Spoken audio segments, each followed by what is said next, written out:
Katzen wird nachgesagt, dass sie sehr saubere und reinliche Tiere sind. Allerdings gibt es auch eine Kehrseite.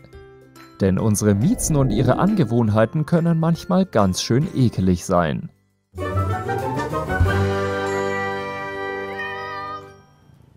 Füße riechen.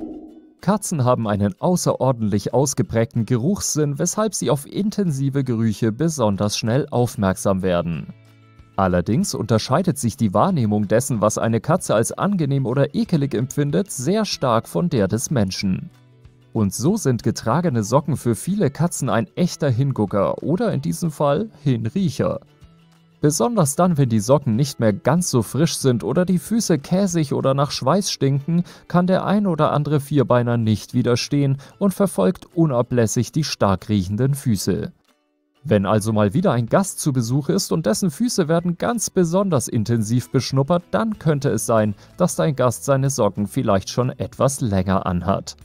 Eine Information, auf die man eigentlich lieber verzichten würde, oder? Kopf ablecken. Gehörst du auch zu den Menschen, die Haare und Kopfhaut irgendwie ein bisschen ekelhaft finden? Besonders dann, wenn die Haare auch noch fettig sind, kennt das wohl fast jeder. Unseren Miezen geht es da aber anders. Die Vierbeiner haben nämlich nicht selten das Bedürfnis, uns den Kopf abzulecken oder sogar in die Haare zu beißen. Der Grund dafür kann ein bestimmtes Shampoo sein, das für die Katze anziehend wirkt. Viel häufiger ist das aber der Fall, da Katzen ein ausgeprägtes Sozialverhalten haben und auch in Gruppen von Katzen gegenseitig Fellpflege betreiben. Immerhin darfst du dich geehrt fühlen, denn das macht deine Katze nur, wenn sie dich gern hat. Popo riechen. Hast du dich schon mal gefragt, was so unglaublich verlockend am Hinterteil anderer Katzen sein kann, dass sich Miezen immer gegenseitig daran schnuppern müssen? Zumindest aus Menschensicht ist es ja nicht unbedingt erstrebenswert, jedem Menschen, den man trifft, erstmal am Hintern zu riechen.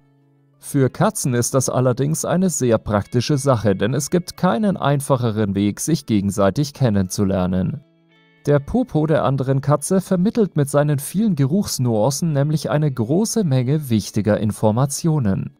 Dazu gehört unter anderem der Gesundheitszustand und, besonders interessant aus Sicht eines unkastrierten Katers, auch ob eine Katze empfängnisbereit ist. Den Intimbereich lecken. Katzen nehmen es mit der Fellpflege sehr genau. Aus diesem Grund verbringen sie einen großen Teil des Tages damit, sich das Fell zu lecken und sich so zu säubern und auch überschüssiges Haar abzutragen. Aber nicht nur Rücken, Bauch und Pfoten, sondern vor allem auch Genitalien und Hintern werden ausgiebig, ja fast schon genüsslich abgeschleckt. Ein Anblick, der insbesondere für erstmalige Katzenhalter häufig befremdlich ist. Aber insbesondere diese Stellen bedürfen, wie beim Menschen auch, eben einer intensiveren Pflege, um sich nicht zu entzünden oder gar Infektionen davonzutragen. Außerdem hat das Lecken eine pflegende Wirkung für die Schweißdrüsen, die von Katzen weniger zur Wärmeregulierung, dafür aber zum Markieren verwendet werden. Und diese Schweißdrüsen befinden sich unter anderem in Afternähe. Sachen anpinkeln. Unkastrierte Kater stecken ihr Revier ab und markieren deshalb häufig mit Urin. Dabei ist es ihnen auch egal, ob sie drinnen oder draußen sind. Aber warum pinkeln manchmal auch Kätzinnen und kastrierte Kater in die Wohnung, sogar dann, wenn sie stubenrein sind? Fest steht, dass es kaum etwas gibt, was so unschön ist wie angepinkelte Möbel. Den Geruch von Katzenurin wieder rauszubekommen, kann richtig schwierig sein und klappt häufig nur noch mit Hormonreiniger. Gründe für dieses Verhalten gibt es viele. Manchmal kann es auch der Hinweis auf eine Krankheit sein.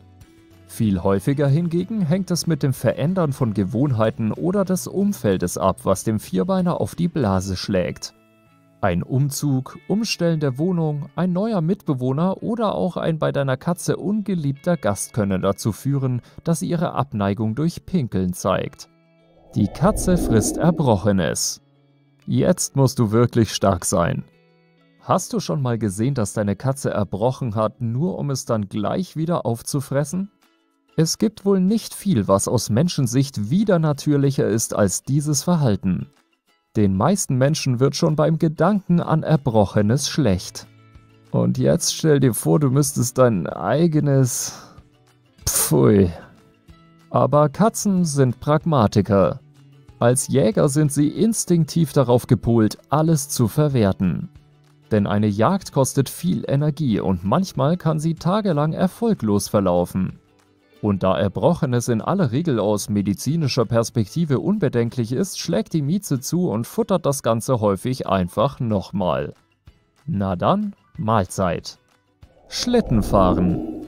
Ein Verhalten, das man mehr von Hunden, aber auch gelegentlich von Katzen kennt, ist das Schlittenfahren. Damit ist natürlich nicht gemeint, dass deine Katze sich auf einen Schlitten setzt und damit einen schneebedeckten Hügel runtersaust.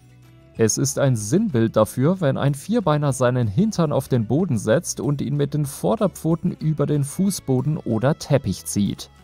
Wenn die Aktion dann noch einen braunen Streifen hinterlässt, ist der Spaß perfekt. Aber warum macht deine Katze das eigentlich?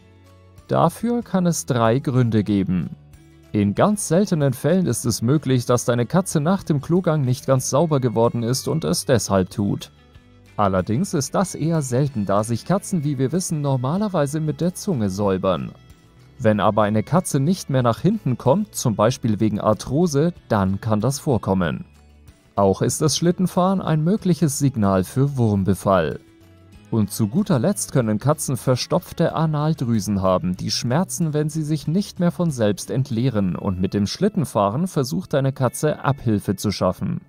Solltest du deine Katze bei diesem Verhalten sehen, ist es sinnvoll, zügig beim Tierarzt anzurufen. Auf jeden Fall ein paar ziemlich ekelhafte Sachen, oder? Hast du irgendwelche dieser 7 Verhaltensweisen bei deiner Katze noch nie gesehen? Schreib es gern unter dem Video in die Kommentare. Und wenn du gerne etwas genauer erfahren würdest, was das mit dem Haarebeißen und Ablecken auf sich hat, dann schau dir doch unser Video zu diesem Thema an. Oder möchtest du 4 Psychotricks kennenlernen, mit denen dich deine Katze täglich manipuliert? Dann wirf mal einen Blick auf unser Video dazu.